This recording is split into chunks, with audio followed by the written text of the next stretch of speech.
안녕하세요. 소니캐스트 이신현입니다. 오늘은 오디오 프리신에서 새로 나온 apx517B 세 번째 시간으로 블루투스 스피커 측정에 대해서 알아보도록 하겠습니다. 이어폰, 헤드폰도 마찬가지고 블루투스 기기를 테스트하는 방법은 똑같으니까요. 오늘은 블루투스 기기를 연결을 해서 주파수 특성이라든지 그 다음에 왜곡이라든지 그 다음에 이음 등을 이렇게 측정해보는 방법에 대해서 한번 알아보도록 하겠습니다.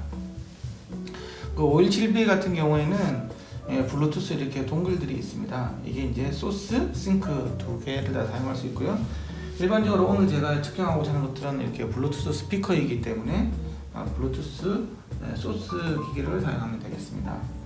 그리고 이제 마이크로폰은 CCP 마이크로폰 2인을 이렇게 하나를 사용하게 되고요. 만약에 블루투스 이어셋이었다고 하면 이게 두 개를 다 이어 시뮬레이터로부터 둘 다 이렇게 입력을 넣으면 되겠죠. 오늘은 간단하게 블루투스 스피커를 이용을 해서 이렇게 측정을 하는 걸 알아보도록 할 텐데요. 그 스피커 측정을 할 때 제가 권장을 하는 방법은 바로 그라운드 플랜에서 측정하는 겁니다. 스피커를 이렇게 평평한 이렇게 바닥에 올리고요. 마이크로폰도 평평한 바닥 위에 넣어 놓습니다. 물론 이제 완전한 음파 무향실에 있을 때 가장 완벽하게 측정이 가능하겠지만요.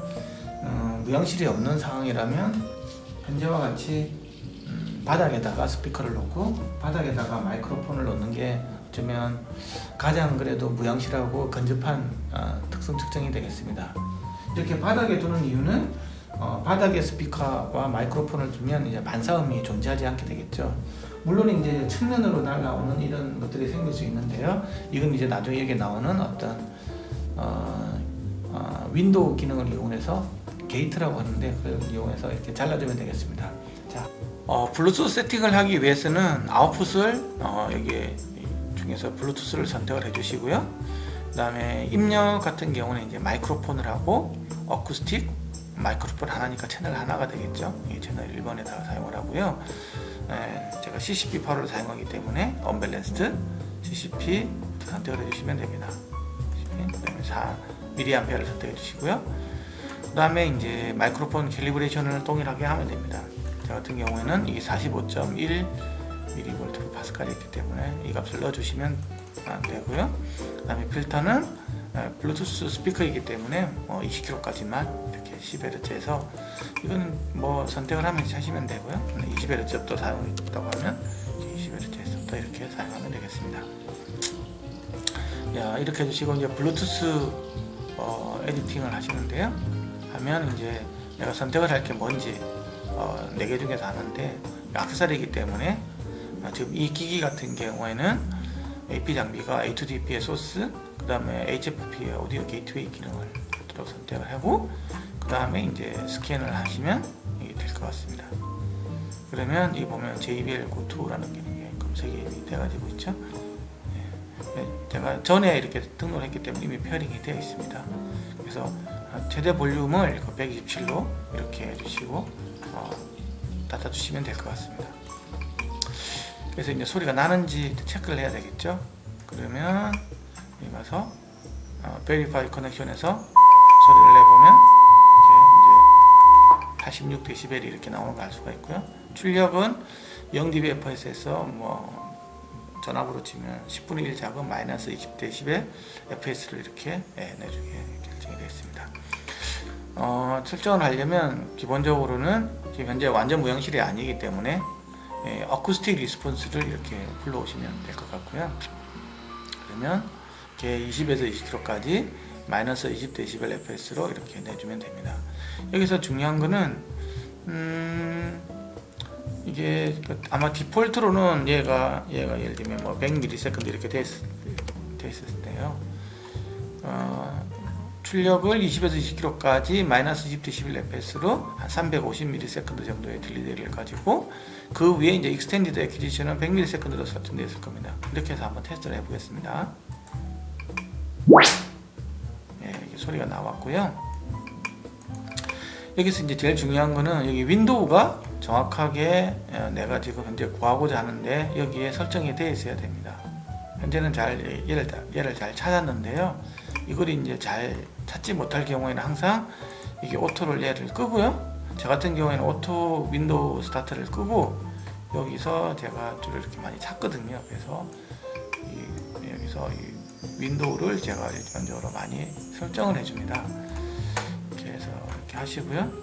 그리고 이 에너지 타임 커브에서 보면 이런 것들은 이제 이렇게 스타트쯤에서 이렇게 하면 좀 더 정확한 테스트가 가능한데, 일반적으로 블루투스 같은 경우에는 딜레이 타임이 큰 녀석이 있기 때문에 얘를 그냥 한 1초 정도로 이렇게 정도까지, 지금은 너무 짧은데요, 1초 정도로 길게 해주면 혹시 이제 딜레이가 긴 녀석들을 구할 때는 좀 더 편리할 수가 있습니다. 그래서 좀 더 이렇게 더 늘릴 수가 있겠죠. 이런 식으로. 그러면 이런 식으로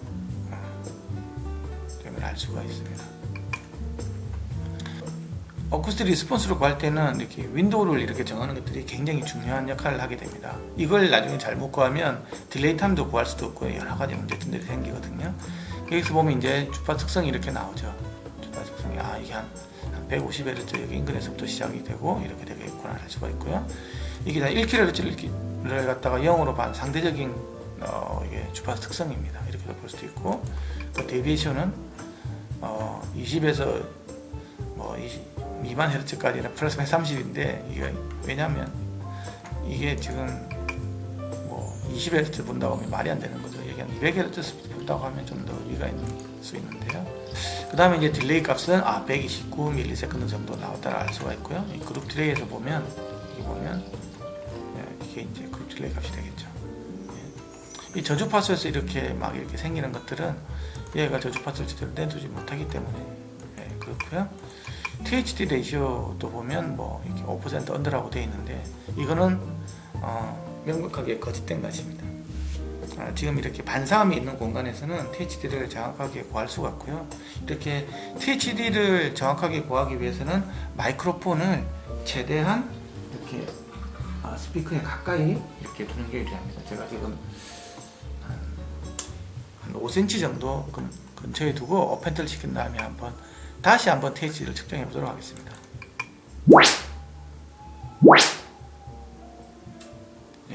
그 THD 값들이 이제 아까는 좀 더 다른 분포를 가지게 되죠. 이게 특히 저주파수에서 THD가 뭐 100Hz 언더에서 THD가 뭐 1000%까지 올라가는, 이거는 거짓말이고요. THD라는 공식 자체가 여기 얘가 재생되지 않는 구간에서는 100%를 충분히 넘어갈 수 있기 때문에 보면 주파수 특성에서도 보면 좀 다르죠. 이거는 처음에 됐을 때는 이건 한 50cm 정도의 마이크로폰을 놨을 때고요. 얘 같은 경우는 이제 굉장히 가까이 놨을 때입니다. 가까이라고 하면 한 5cm 정도 놨을 텐데요. 그러면 상대적으로 보면 이 녀석은 이제 반사음의 영향이 굉장히 작게 들어가죠. 고주파수가 굉장히 깨끗하게 나오고요. 얘 같은 경우는 이제 마이크로폰이 멀리 있다 보니까 이렇게 찌글찌글하게 나오는 건데 이건 다 반사음의 영향이라고 할 수가 있습니다. 그러면 둘 중에서 뭐가 더 실제로 청감용 특성이라고 맞을 거예요. 이게 이제 마이크로폰을 가까이 대면요, 그 문제가 뭐냐고 하면 그 스피커 인클로저 갖고 있는 박스의 영향이 안 들어가고요, 진동판에서 나오는 직접적인 영향만 들어가기 때문에 소위 말해서 이제 베이스 스텝 효과가 사라지게 됩니다. 그래서 저음이 더 부스트가 되거든요. 그래서 여기 보면 실제로 이 가까이서 된 걸 보면 이런 데서 저음이 더 크게 나오는 것처럼 느껴지죠. 근데 이 레퍼런스 보면 실제로 보면 저 주파수 좀 이렇게 줄어드는 형태로 나오는데 약간씩 청감적으로 본다고 하면 이 멀리서 된 이 녀석이 더 맞게 되어 있습니다. 그래서 이거 THD 레이시오를 보실 때는 여기서 나오는 이 THD 레이시오는 적어도 비선형 왜곡을 구할 때는 좀 더 가까이 되는 게 유리하다라는 것들 알아두었으면 좋을 것 같고요. 그러니까 스피커가 재생할 수 있는 그 범위 내에서 이렇게 보시는 게 나을 것 같습니다.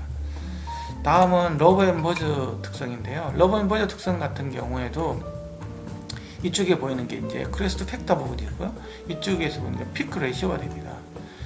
크레스트 팩터 같은 경우에는 한 12 정도 이하가 되면 굉장히 좋은 특성일 수 있는데, 여기 보면 이제 12 이상이 되는 부분들이 있죠. 그러면 이거 위험이 있는 거 아니야 생각할 수 있는데요. 이것도 아시겠지만 100Hz 언더 같은 경우는 그건 의미가 없습니다. 그러면 요 녀석 같은 경우에는 그러면 혹시 문제가 있냐 이렇게 생각할 수 있는데요. 이것도 지금 3cm의 젤대고, 이것도 2음 젤대도 좀 가까이에서 한 5cm 정도 가까이에서 재면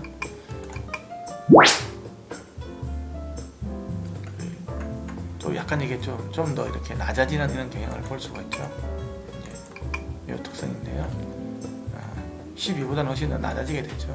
그래서 이게 사실 무향실이 없을 때 같은 경우에는 이게 이음을 이렇게 본다는 그 자체가 참 굉장히 조용한 장소에서, 그리고 마이크로폰을 최대한 스피커 가까이서 놓지 않는 이상은 좀 이렇게 오해하기 쉽습니다. 이상으로 블루투스 스피커 측정하는 방법에 대해서 간단하게 알아보았습니다. 블루투스 스피커의 경우에는 이렇게 무선으로 연결하기 때문에요. 측정하기가 굉장히 간단하게 돼가지고 있고요. 이 장비 자체 내에서 블루투스 모듈이 이렇게 들어가 있기 때문에 그냥 이거 하나만 들고 어느 장소에서도 측정할 수 있게 됐습니다. 그래서 스피커를 측정할 때 같은 경우에는 요약을 해보면 이렇게 스피커하고 마이크로폰을 평평한 데다 올려놓고, 흡음이 있으면 안 됩니다. 평평한 데다 올려놓고 측정하는 그라운드 플랫폼 측정을 이렇게 권장을 하고요.